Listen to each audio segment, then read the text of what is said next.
Korean ফ্লেভারের noodles খেতে কিন্তু এখন আপনাদের আর কোরিয়া যেতে হবে না, বাংলাদেশে বসেই খেতে পারবেন। তো আজকে আপনাদের সাথে একটা মজাদার নুডলসের রেসিপি নিয়ে এসেছি।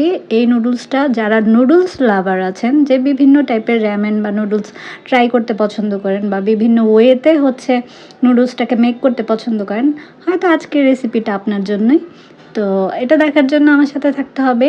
আসসালামু আলাইকুম, আশা করি সবাই ভালো আছেন। তো আমি এই যে এখানে মিস্টার নুডলসের হচ্ছে যে কোরিয়ান স্পাইসি ফ্লেভারটা আছে, এটা বেশ ঝাল হয়। এটা কিন্তু এখন অনেক একটা হাইপ নুডলস, মানে এটা অনেক বেশি মানুষ পছন্দ করে। বিশেষ করে আমার এই সাইডের যারা আছে, আমার ফ্যামিলি মেম্বার্সরা, তারা প্রত্যেকে এটা অনেক বেশি পছন্দ করে।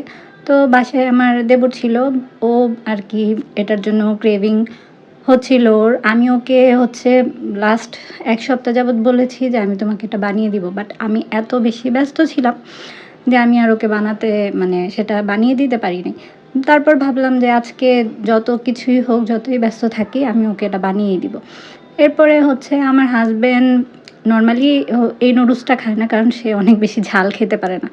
বাট আমিও ঝাল কম খাই, কিন্তু এই নুডলসটা আমার খেতে ভালো লাগে। এটা কিন্তু সবসময় আমি মানে রামেন স্টাইলেই খেতাম, জাস্ট একটু মশলা টশলা অ্যাড করে সস টস দিয়ে খেয়ে ফেলতাম, আর কিছুই দিতাম না। আজকে ভাবলাম যে একটু চাউমিন স্টাইলে রান্না করে দেখি যে এটার ফ্লেভারটা কেমন আসে।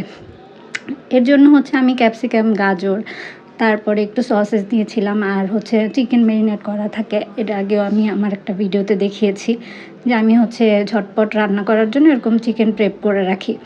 তো আর এটার সাথে তো এই যে এরকম ড্রাই ভেজিটেবলগুলো থাকে, সেটা আমি একবারেই হচ্ছে অল্প একটু পানি দিয়ে যতটুকু আমার নুডলসটা সিদ্ধ করতে লাগবে, আমি এখানে 2 প্যাকেট নিয়েছিলাম, সেটা আমি সিদ্ধ করে নিয়েছি। হালকা একটু তেলও দিয়েছি। আমি এটা একবারে হচ্ছে পানিটা শুকিয়ে ফেলবো, নুডলসটাকে 80% মতন কুক করব। এটা আমি করতে করতে আমার একটা আন্দাজ হয়ে গেছে, আপনারা হচ্ছে আন্দাজ করে নেবেন, নয়তো পানিটা ছেঁকে নেবেন। এই যে আমি কিন্তু নুডলসটা ওই পানিতেই কুক করে নিয়েছিলাম, আমার পানি ছেঁকে নিতে হয়নি, এতে করে হচ্ছে পুষ্টিগুণটাও সেকে যায়। যাই হোক, তারপরে হচ্ছে আমি সেম কড়াইতেই আবার তেল বসিয়ে দিই। তেল দিয়ে এরপরে হচ্ছে ওই যে চিকেনটা ম্যারিনেট করে রেখেছিলাম, সেটাকে আমি এখন একটু ভেজে নিব। চিকেনের সাথে সাথে কিন্তু আমি এখানে সসেসও অ্যাড করে দিব।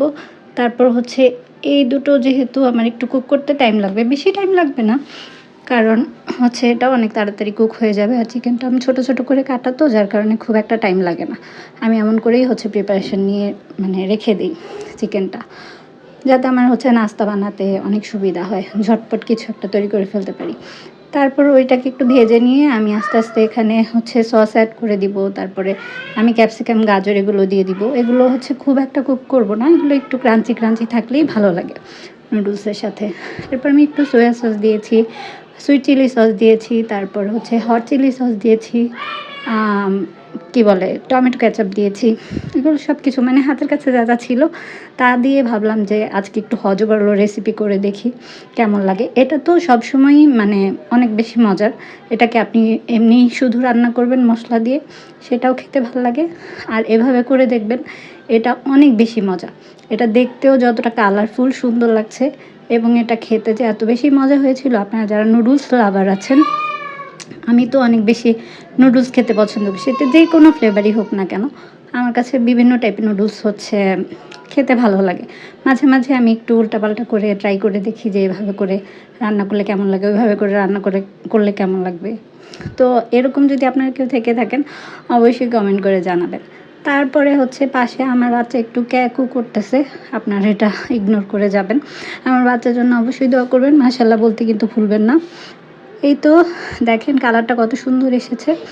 আর আপনারা চাইলে এটা টেস্টটা ব্যালেন্স করার জন্য হালকা একটু চিনি দিতে পারেন, আর না দিলেও সমস্যা নেই, যেহেতু সসে একটু একটু চিনি দেওয়াই থাকে। তো এই যে এটার ফাইনাল লুক, এটা কিন্তু অনেক বেশি মজা। আপনারা এভাবে একবার ট্রাই করে দেখবেন যারা নুডলস পছন্দ করেন খেতে, আর এটার অতিরিক্ত ঝালের জন্য খেতে পারেন না, এভাবে রান্না করলে কিন্তু ঝালটাও অনেকাংশে কমে যায়। তো আজকে এই পর্যন্তই, সবাই ভালো থাকবেন, আল্লাহ হাফিজ, আসসালামু আলাইকুম।